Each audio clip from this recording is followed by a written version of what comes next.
मेरे अपने मित्रों का डर। उनका कहना हम रोज सुनते हैं, आपके हाथ में मुट्ठी भर साल भी नहीं है, आने वाले कुछ सालों में सब कुछ खत्म हो जाएगा, भारत टूट जाएगा, पृथ्वी जलमग्न हो जाएगी, यहां प्रलय हो जाएगा, कुछ भी नहीं बचेगा। हमारे गुरुदेव कहते हैं कि जो गुरु की शरण में आ जाएगा, जो नाम दान ले लेगा, वो बच जाएगा। ठीक ही कहते होंगे। दुकान की चिंता किसे नहीं होती है, उसकी दुकान बची रहे, उसका मकान बचा रहे, उसका परिवार बचा रहे।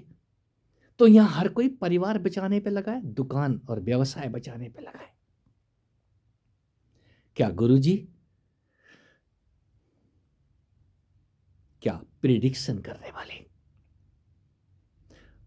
मंगल की दशा बदली हो रही है, शनि वक्री हो रहे हैं, सूर्य ग्रहण होंगे, चंद्र ग्रहण होंगे, सब कुछ तहस नहस हो जाएगा, हो जाएगा। मैं भी कहता हूं, आप डरते क्यों हो?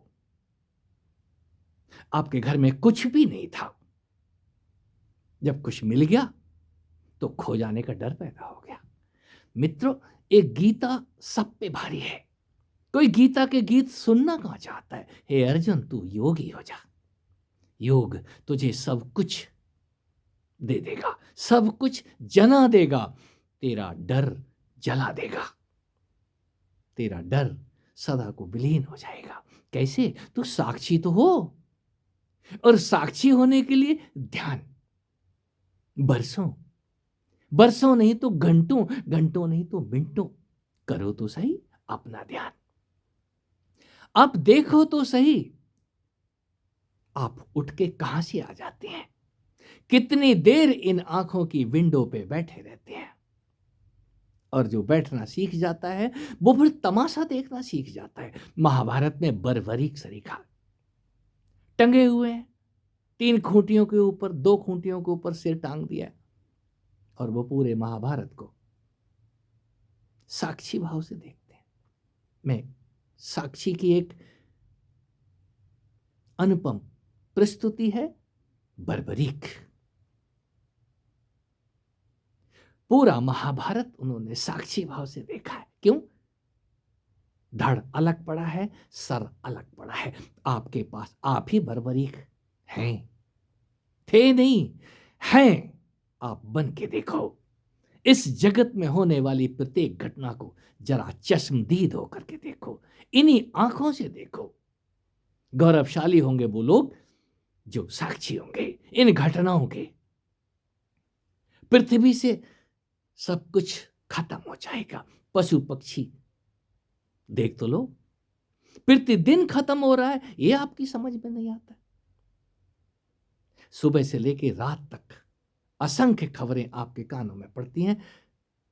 फला का बेटा चला गया, फला के पिताजी चले गए, मेरी बेटी के बच्चे का ये हो गया।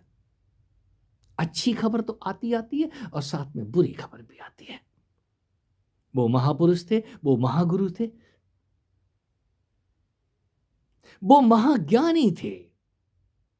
हमारे ज्ञानियों को भी कोई शेर खा जाता है, किसी को हाथी मार देता है। ये मरण बहाने लेके आता है, चाहे वो भूकंप के हों, चाहे सूर्य की ज्वालाएं इस धरती पे जीवन तहस नहस कर रही हो। देव और दानव युद्ध, आप इसी को जान लो। पहले देव और दानव के युद्ध सुने थे आपने, आज होते हुए देख लो। ये ज्वालाएं और क्या है, ये दानवों की दुनिया जलाने के लिए कोई तो प्रकट होता है। कहीं से तो आग लगनी चाहिए। आपके अंदर ये अज्ञान का कूड़ा कचरा जलाने के लिए इसी तन के अंदर वो ज्वालाएं उठती हैं। जब कहीं आपके ज्ञान का सूरज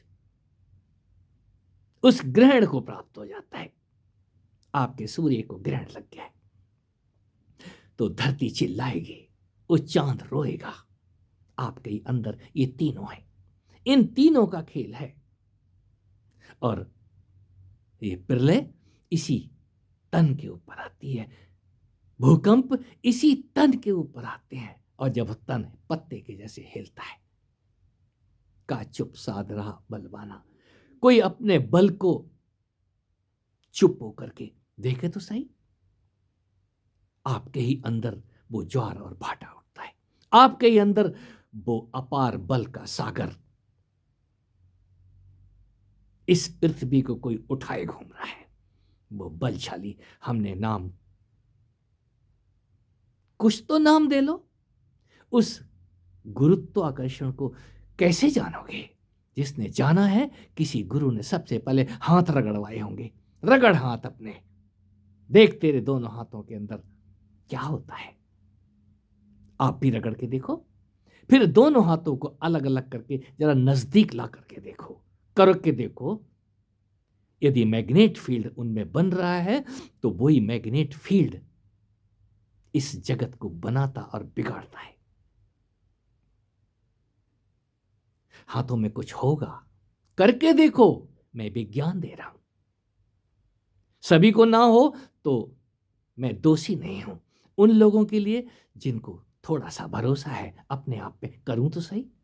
आप मिनट, 2 मिनट, कुछ मिनट तक दोनों हथेलियों को अंगुलियां समेत ताली बजा के देखो, हाथों को रगड़ के देखो, और इसके बाद दोनों हाथों को अलग अलग करके जरा ऊपर की तरफ उठा के देखो।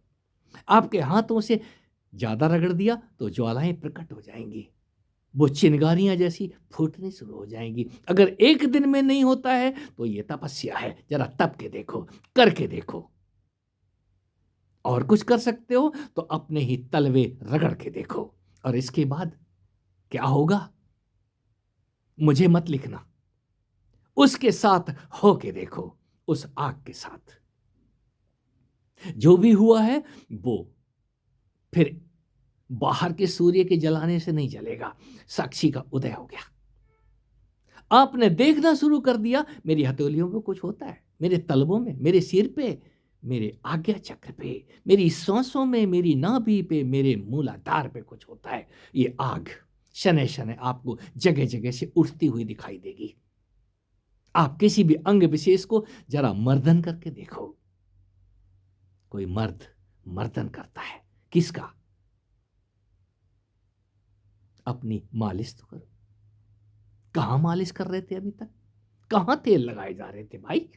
बिना तेल के भी कभी कर लिया करो। तेल नहीं है, महंगा हो गया है, मुफ्त का तेल। ये पसीना अपने आप निकल आएगा यदि आपने ज्यादा किया तो। यदि आप कामयाब हो गए और हो जाओगे, जब मैं हो सकता हूं, सारे गुरु भाग गए छोड़ के। एक गुरुओं की कहानी झूठ पे आधारित है। एक ना एक दिन आपको तो भागना ही पड़ेगा, नहीं भागोगे तो गुरु भगा देगा। क्यों? उसे भी अपनी आजादी पसंद है। वो कोई भी गुरु मैं तो नहीं बंधना चाहता। जिसने कल भागना हो अभी भाग जाओ, जिसने कल फोन बंद करना हो, कल बात नहीं करनी हो, किसी को कष्ट है, भाई हवा आने दो। ये डर जाता है और जाएगा तभी। और गुरु और चेला यदि दो साथ रहेंगे तो डर कभी नहीं जाएगा। अलग अलग तो आपको होना ही पड़ेगा। दोनों हाथों को रगड़ते रहे, बात नहीं बनेगी, अलग अलग करना पड़ेगा। फिर रगड़ो, फिर जोड़ो, फिर रगड़ो। ये हमने नमन की प्रक्रिया, हाथ जोड़ने की प्रक्रिया यूं ही नहीं बनाई है। बड़ी मजेदार बात, मैं और मेरे गुरु जंगल से गुजर रहे हैं। पुरानी बात है, रात हो गई है, करें तो करें क्या यार? कहीं इधर ही सुरक्षित जगह पे बैठ जाते हैं, टूटे फूटे मंदिर में जाकर के डेरा जमा देते हैं। गुरु की कितनी देर चेला सेवा करेगा? तो चेला बोलता है, गुरु जी मैं तो थक गया, मुझे तो नींद आ रही है। यहां चेला ही थकता है, गुरु को भी नहीं थकता। गुरु जी बोले, ठीक है बेटा तू सो जा।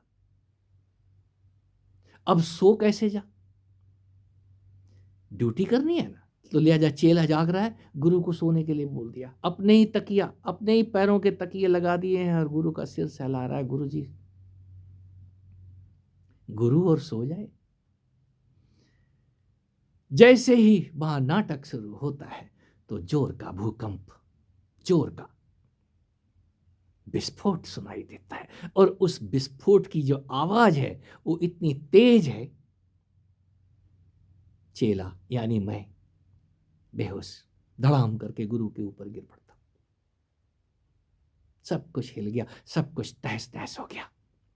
और गिरते ही गुरु उठ के बैठ जाता है, चेले को अपनी टांगों पर रख के सोने का आयोजन करता है और खुद बैठ जाता है। अचानक फिर धड़ाम होती है, गुरु को कोई फर्क नहीं पड़ता। धड़ाम धड़ाम धड़ाम होती है, पृथ्वी हिले, कुछ भी हिले, वहां गुरु को कोई फर्क नहीं पड़ता। और कालांतर में सब कुछ शांत हो जाता है। कुछ ही पल में चेले की जाग खुलती है, देखता है तो गुरुजी बैठे हुए। गुरुजी आपको डर नहीं लगा? गुरुजी बोले लगा। लगा? आप बेहोश नहीं हुए? अब हो नहीं सकता, कोई कारण नहीं है बेहोशी का, अब बेहोशी आ नहीं सकती। बस इस डर से ऊपर उठना सीखो। आज नहीं तो कल ये मौत डराएगी, ये भूत डराएंगे, ये संसार डराएगा, बीमारियां डराएंगी। तुम डर गए तो जीते जी मर जाओगे। ये जीवन जानने योग्य है।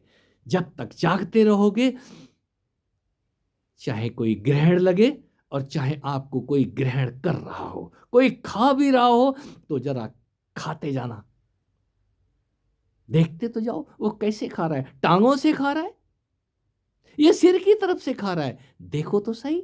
और जिस दिन देखना शुरू कर दिया उस दिन डर सदा को चला जाएगा।